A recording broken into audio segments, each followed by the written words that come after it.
I don't know, I wouldn't like to do all that type stuff, you know. Well, in other words, I would like for everything to be a message, because I think that there's still entertainment to be. Elvis Presley's secret lover was young, rising, and full of promise when fate placed her next to the king of rock and roll. Behind the scene, a hidden romance quietly blossomed, one that seemed very unlikely. For decades, the story stayed locked away, too risky and too dangerous to expose. But now, after years of silence, what she reveals about her secret affair with her co-star is deeper than most people know. Join us as we uncover who this woman was and her relationship with Elvis, a twist of fate. A film crew set up in Florida to work on a small motion picture in 1962. Anne Helm, a Canadian actress on the rise, had been chosen to play opposite Elvis Presley, although her beginnings were far from Hollywood. She had been born in Toronto, and from an early age she pushed against the narrow expectations of her surroundings. Her ambition drove her to New York, where she trained and worked, before moving on to Los Angeles. There, she started to gain attention, not only for her striking appearance, but also for the spark and intelligence she carried into every performance. Casting directors noticed her reliability and the ease with which she shifted between dramatic roles and lighter parts. By the time 1962 arrived, she had already made herself visible through television and minor films, yet she was hungry for something greater. That opportunity came with Follow That Dream. The role placed her alongside Elvis Presley, who was already a known figure in popular culture. Elvis had just returned from his military service and his image was shifting. The wild rock star of the 90s-50s was slowly being molded into a leading man in Hollywood. His manager, Colonel Tom Parker, organized a long string of films that would keep his career active, even if Elvis himself often felt divided about the direction. In his private life, things were just as complex. Priscilla Beaulieu, the young woman he had met while stationed in Germany, was now living at Graceland. Their relationship remained away from public eyes, but it was becoming an important part of his world. At the same time, Elvis was still only 27, restless and energetic, drawn into situations that kept his life far from steady. Anne stepped into this world when she accepted her role in Follow That Dream. Her character, Alicia Claypool, was written as Elvis's love interest, and the story required natural chemistry between the two. But what started as scripted affection gradually turned into something far more genuine once the day ended. The setting, Crystal River, Florida, offered something very different from Hollywood sound stages. Spared from modern development, the place gave the crew an open environment. Instead of retreating into private trailers or being managed under the strict control of studio executives, the cast and crew lived close together in modest motels. They shared meals, spent time together after filming, and formed bonds that would have been unlikely back in Los Angeles. This atmosphere encouraged closeness. Without the usual barriers that surrounded major productions, personal ties deepened quickly. However, Hollywood in those years still relied on carefully built images. Stars were presented in ways that studios decided, and relationships were often hidden or carefully arranged. A romance between Elvis Presley and a young co-star could disrupt plans, yet that did not prevent it from happening. The mix of isolation, shared work, and attraction made such a connection almost impossible to avoid. For Anne Helm, this was a significant moment. She was ambitious, stepping further into her career, and she found herself suddenly linked with the most famous entertainer of the time. For Elvis, the Florida shoot offered a break from his usual life of strict management, constant attention, and the pressures of fame. Away from the public eye, he allowed himself to form a bond that carried more weight than another brief Hollywood encounter.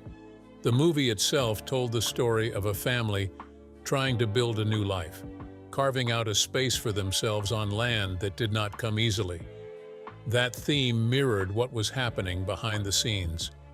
While the script created a romance for audiences, the actors experienced their own private version of discovery in the small town. What took place during that summer in Florida stood apart from ordinary studio gossip.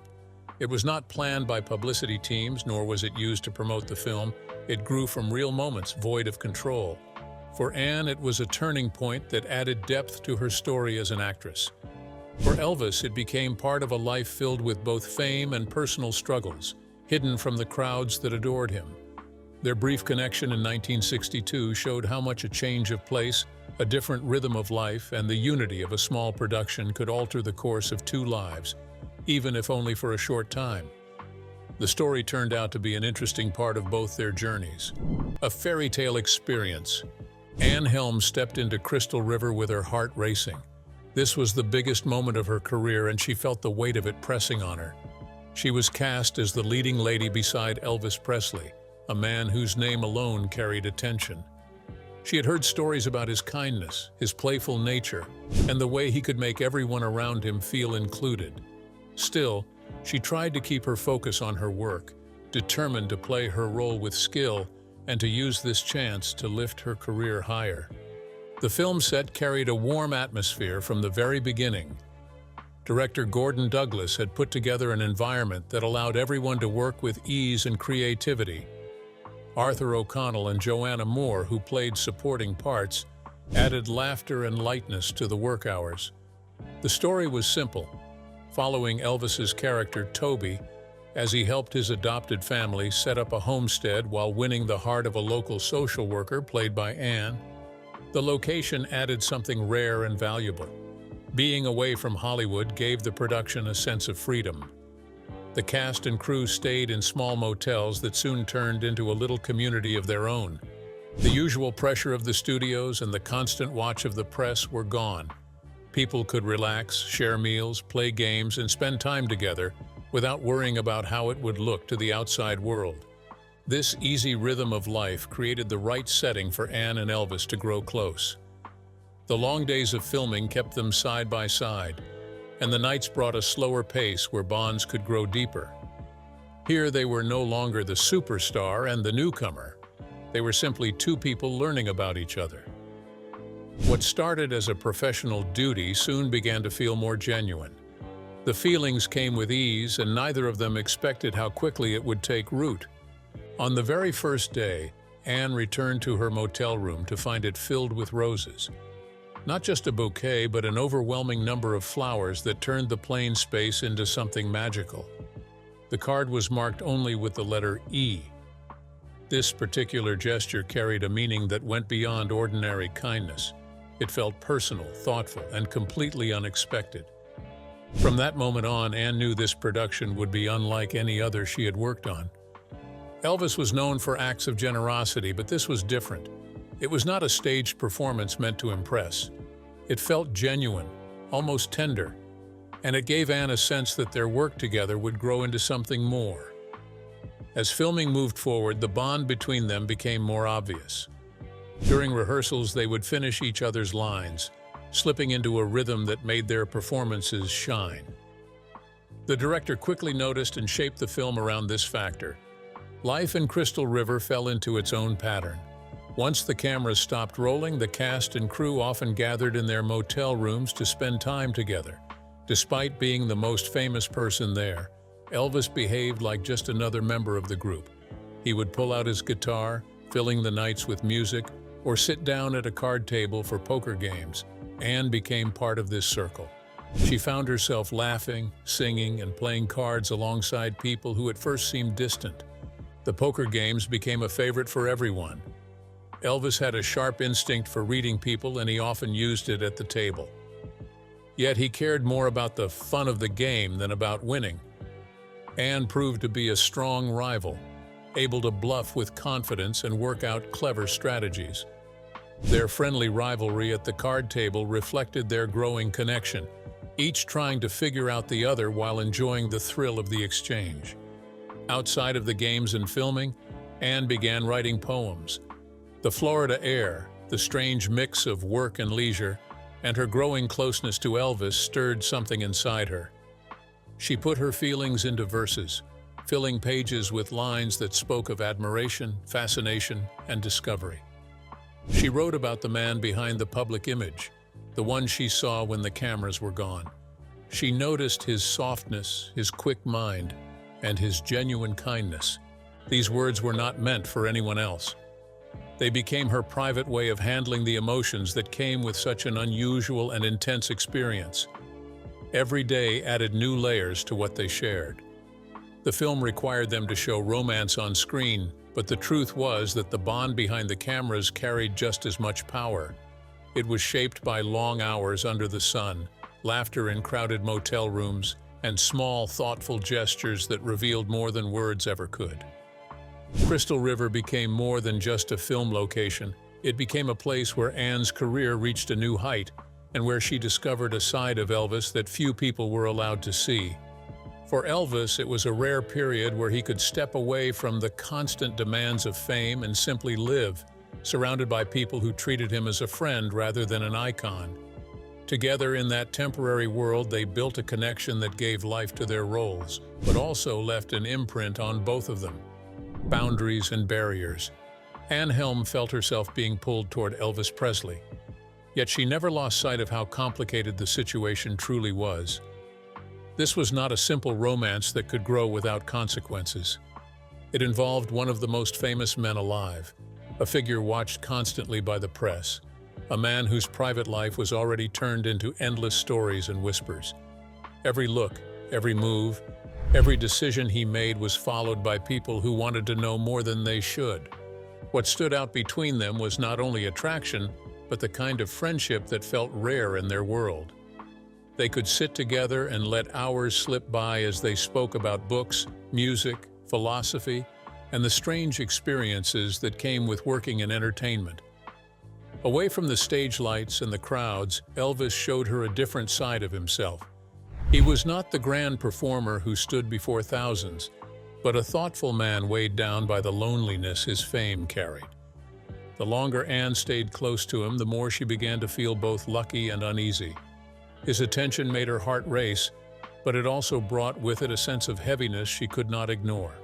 She put her feelings into poetry, and those lines revealed the storm inside her. Desire mixed with guilt, excitement tangled with confusion, and hope crashed into fear. She knew she was falling in love, but she also knew that life had placed barriers in her way that seemed impossible to cross. One of the greatest barriers was Priscilla Beaulieu. Everyone close to Elvis knew about the young woman who lived at Graceland, and Anne could not escape the knowledge. That truth worked its way into her thoughts each time she looked at Elvis. She had been raised with strong values that told her not to step into the middle of another relationship. It clashed with everything she had been taught about loyalty and commitment. But her feelings for Elvis only grew stronger. His interest in her did not feel shallow or staged. It carried weight and sincerity that could not be denied. Yet Hollywood in the 1960s was far from kind to women. It was still a world where men held the power, and women were often expected to go along with whatever those men wanted. Many gave in to survive or to advance, but Anne held herself differently. She had a sense of independence and moral strength that pushed her to think deeply before letting herself be swept away. The secrecy around their bond made it even harder. On set, surrounded by actors and crew, she acted as if nothing was happening, though her heart was stirring inside her. She could not run to her friends for advice, nor could she speak openly with her family. She locked her feelings inside, living with them in stolen moments that felt magical, but could not be sustained. Those hidden meetings and conversations seemed almost like dreams, but she always knew the spell would break one day. Elvis himself seemed to wrestle with his own struggles. He was drawn to Anne in ways that could not be hidden, yet he also took his commitments seriously. His relationship with Priscilla was complicated by distance, age, and the weight of his career, but it was still something he cared about. He stood in the middle of conflicting feelings, torn between what he had promised and what he desired. With Anne, he found a companion who could match his thoughts and share his feelings. She gave him something different from what he had with Priscilla, something that felt intellectual and emotional at once. Her writing during this period captured those moments.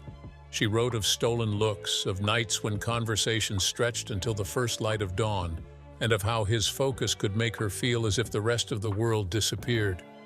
But those lines also carried sadness.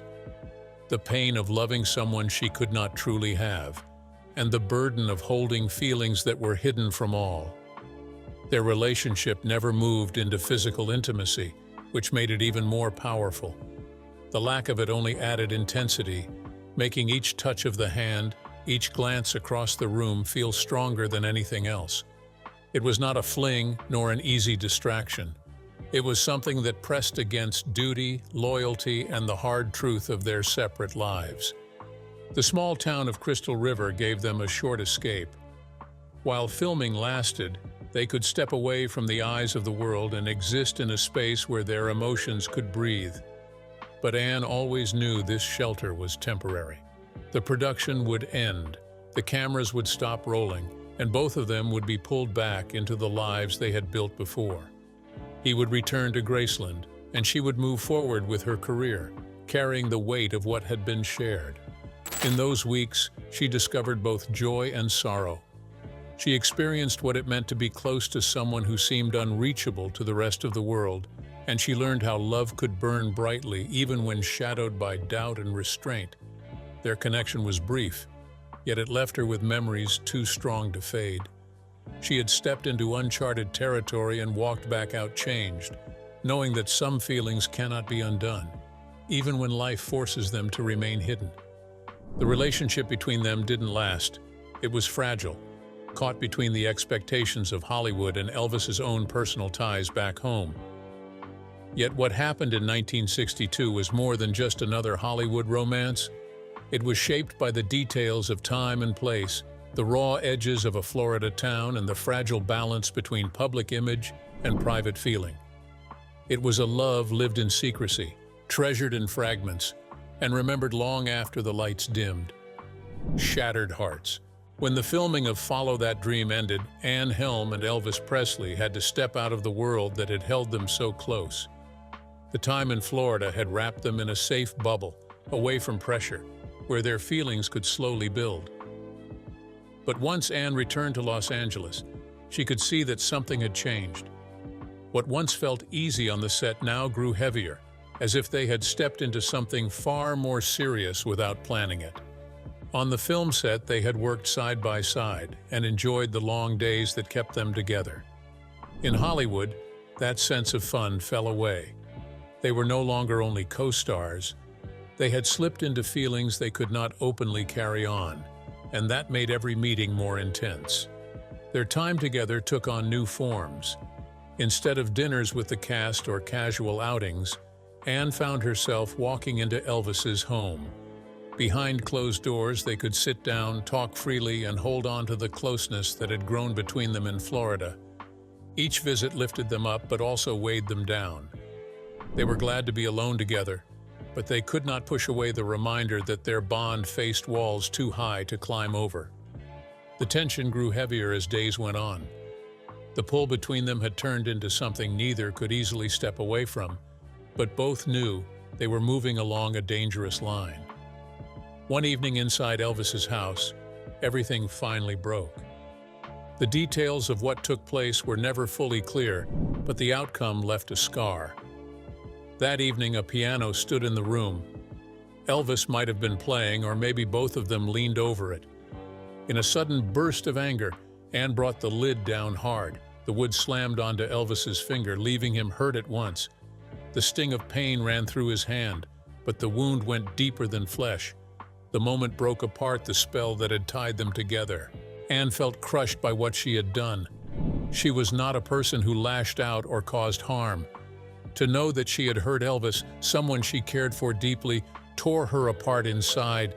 She rushed out of his home, unable to stay, and carried away shame that weighed on her heart. Elvis, holding his injured finger, thought less about his own pain and more about Anne. He could see that her spirit had broken under the pressure of the moment. That night stood as the turning point. Both understood that they had gone too far down a road they could not continue. Their love had built up past the point of control, and the force of it had spilled out in ways they could not take back. From then on, their romance was finished. The finger healed, but the hurt in their bond stayed open. The loss stung even more because their feelings had been real. It was not a light fling. They had fallen into true affection, but that truth was not enough to clear the obstacles around them. They both saw that no matter how much they cared, their world would not let them keep going. From that night onward, the door closed. From time to time, they would still cross paths in Hollywood circles, but the closeness had ended. The bond that once grew strong now stayed locked in the past, leaving only memories behind. The years that followed showed how Anne carried herself. Many others in her place might have stepped out into the spotlight, trading private details for fame. The press was always hungry for stories about Elvis, and women linked to him often found themselves pulled into headlines. Anne chose not to go down that road.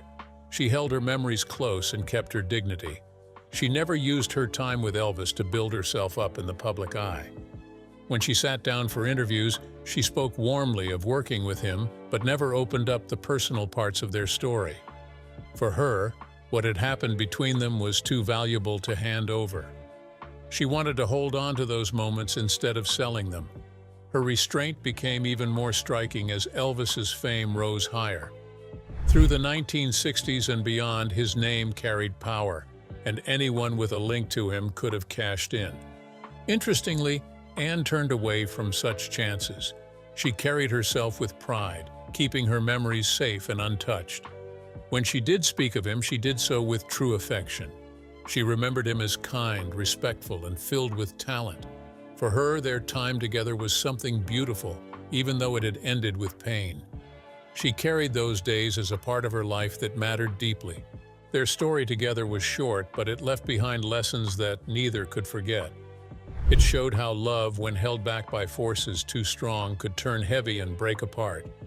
It showed how moments of passion could slip out of control and leave wounds that time alone could not heal. But then Anne walked on with grace. She chose not to use her connection with Elvis for gain, but instead to keep it as something personal. The romance had ended, yet it lived on inside her as a piece of her past she held on to, cherishing the memories. Anne Helm's career moved forward strongly after her role in Follow That Dream. She stepped into the 1960s and 1970s with steady work on television, where she showed that she could shift easily between drama and comedy. Casting directors trusted her because she could take on many different kinds of characters and bring them to life with skill. She kept picking roles that pushed her further and allowed her to grow, rather than settling for the same type of part over and over. She worked with focus, never letting personal matters interfere with her progress. Even her brief connection to Elvis Presley, which could have turned into a distraction in another actress's life, did not hurt her path. Instead, she showed professionalism, and the industry respected that she carried herself with grace. As the years passed, she built up more than just credits on a resume. She built up a reputation for reliability and versatility. Producers knew they could count on her, and audiences warmed to her presence on the screen. She moved through her career with steady steps, never trying to grab attention through scandal, and always allowing her work to speak for her. By the time the 1970s came to a close, Anne had carved out a place in entertainment that felt secure. What made her story even more moving came decades later, when she still chose to show up for Elvis fan gatherings. These events drew people who held on to memories of the singer, and Anne added something rare to them. She did not come for money or headlines. She came because she cared about the fans and wanted to give them something from her own experience. She would share warm recollections of her time with him, speaking of the ways he had touched those around him with generosity and humanity. Her presence at those gatherings was always cherished. Fans knew she was not simply another co-star passing through his world. She had known him personally, if only for a short time, and she could share glimpses of the man behind the image. That authenticity made her role in his story feel important. She stood out because her memories were not shaped by distance or hearsay, but by real closeness. The fact that she held on to positive feelings for Elvis, despite the way their relationship had ended, revealed something about her strength of character. She could have held on to bitterness, but she refused to let anger rule her. Instead, she chose to carry the good parts with her and to let the difficult parts fade. She honored the time they had shared, remembering him not for the pain, but for the connection they had once felt. For decades, stories and guesses swirled around her and Elvis, leaving many unsure of what had really happened. Now the truth can be seen with clarity. The reason she kept their romance so private was rooted in one word: respect. She did not stay silent out of fear, shame, or outside pressure. She stayed silent because she valued what they had too much to expose it to gossip and spectacle. She knew it had been special, and she guarded it carefully. Anne had fallen for Elvis not because of the fame that surrounded him, but because she had seen the man hidden beneath all of it. Behind the glitter, she found intelligence, humor, kindness, and a sense of struggle that touched her deeply. Fame had given him almost everything the world could offer, but it had also set him apart, leaving him isolated. Anne connected with the side of him that was searching. That was what drew her close, not the stage lights or the crowds. The vulnerability she discovered in him may have been the most powerful pull of all. For someone so celebrated, he was also lonely, and that contradiction made him human in a way many never saw. With Anne, he found a kind of honesty he could not always find elsewhere. She represented something genuine in a life that had become carefully managed and controlled. Their romance, however, carried too much weight to last. The demands of fame, the constant public gaze, and the conflicts of their separate worlds pressed down on them until the bond could not hold.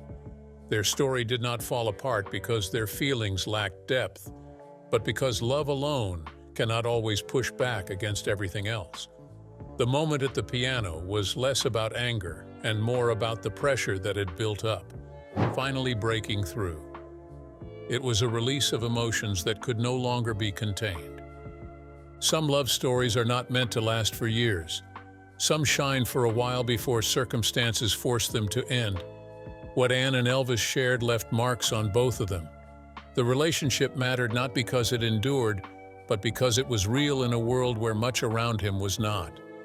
Anne kept the truth safe, not for her own benefit, but for the memory of what had been. She understood that others would never fully grasp the meaning of it, so she chose to hold it close and protect it. By keeping it private, she preserved the beauty of something that had shaped both their lives in unusual ways. Her choice showed that sometimes the most powerful way to honor a past love is not to speak loudly about it, but to carry it with care, letting it live within, free from distortion or exploitation. That is what Anne did, and in doing so, she let the story of her and Elvis remain one of sincerity in a world filled with noise. Do you think there was any reason why Anne Helm didn't talk badly about Elvis? Let us know your views in the comments. If you enjoyed this video, like and subscribe to this channel. Before you go, watch the other videos on your screen.